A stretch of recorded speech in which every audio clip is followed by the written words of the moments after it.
Kwa kuanzia tutaanza na coach Nabi, lakini pia yuko na nahodha Bakari Nondo Mwamnyeto ambaye atakuja kuzungumza baadaye baada ya kuwa tumemalizana na coach. Kwa hiyo moja kwa moja coach, karibu sana, zungumzia maandalizi kiufundi kuelekea mchezo wa kesho dhidi ya watani wa jadi Simba Sports Club. Bienvenue, tu peux parler techniquement pour le match de demain. Asante sana.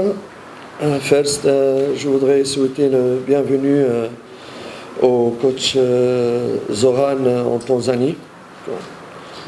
Un si beau pays, un peuple extrêmement gentil. Et je le souhaite qu'il soit heureux ici et qu'il reste le plus longtemps possible. Anamkaribisha kocha Zlatan Tanzania na kumtakia kila laheri na kumtakia akae pia kwa muda mrefu, sababu mashabiki wa Tanzania they are very fantastic kwenye mpira. Karibu anza na hiyo kwanza alafu tutaendelea. Karibu anza na hiyo kwanza.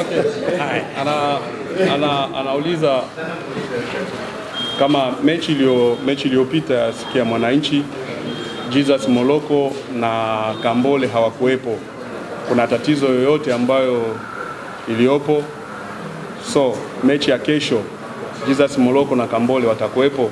Ndio swali anamuuliza kocha. Asante. Pour Jésus Moloko, c'est vrai qu'il a eu et Kambole, ils ont eu dans Rafiki game with Mbea. Namungo.